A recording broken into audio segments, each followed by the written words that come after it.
اولاد رسول صلی اللہ علیہ وآلہ وسلم کا کوفہ میں جانا چاہیے کہ اولاد رسول صلی اللہ علیہ وآلہ وسلم کی اولاد میں سے کل 12 آدمی بچے تھے۔ حضرت زین العابدین اور باقی سب شہزادیاں تھیں۔ جب عمر ابن سعد اور شمر وغیرہ ظالموں نے خیمہ لوٹا تو شمر کی ناپاک نظر حضرت عابد پر پڑی تو اس نے ان کو بھی شہید کرنا چاہا، مگر ایک آدمی نے اس کا ہاتھ پکڑ لیا اور کہا کہ ظالم، اس یتیم بچے کو جو بیمار ہے کیوں قتل کرتا ہے؟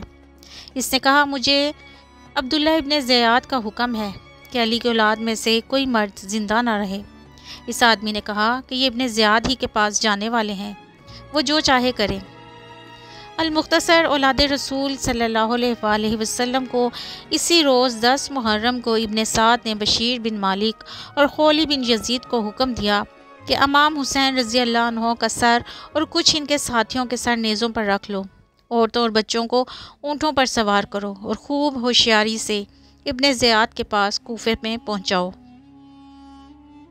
بس ظالموں نے شہزادیوں کو بے پردہ اونٹوں پر سوار کیا اور حضرت عابد بیمار کو ایک اونٹ پر الگ سوار کیا، اور بڑے صدموں اور تکلیفوں کے بعد یہ قافلہ رسول پاک صلی اللہ علیہ وآلہ وسلم کا کربلا سے کوفہ کو روانہ ہوا۔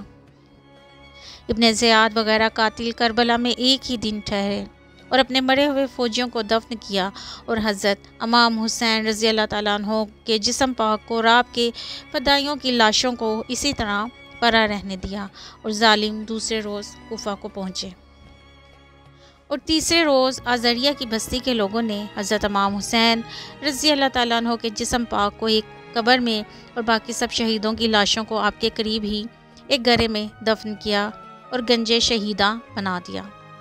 جب اولاد رسول صلی اللہ علیہ وآلہ وسلم کا یہ قافلہ ابن زیاد کی کچہری میں گیا تو اس نے حضرت امام حسین رضی اللہ تعالیٰ عنہ کے پاک سر کو دیکھا تو ظالم خوشی میں پھول گیا، دنیا اور آخرت کے عذابوں کو بھول گیا اور کہنے لگا کہ خوب ہوا، ہم نے دشمن پر فتح پائی اور آپ کی شان میں ناپاک زبان چلائی۔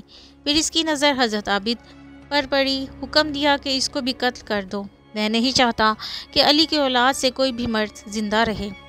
پھر حضرت زینب رضی اللہ عنہا اور حضرت کلثوم رضی اللہ عنہا نے فرمایا، ظالم، اگر مارنا ہے تو ہم سب کو مار، یہ بچہ ہمارے مردوں میں سے صرف ایک بچہ ہے، اے ظالم، خدا کے قہر سے ڈر۔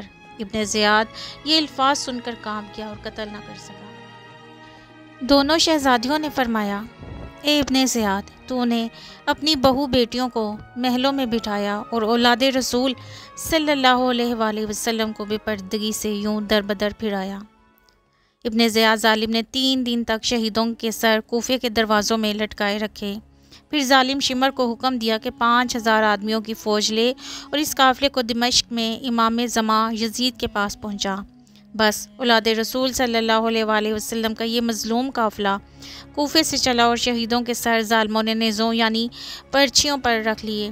یہ بے کسوں کا قافلہ جس شہر اور گاؤں سے گزرتا وہاں کے لوگ ہائے ہائے کرتے اور ہاتھ مل مل کر روتے تھے۔ آخر قافلہ دمشق میں پہنچا۔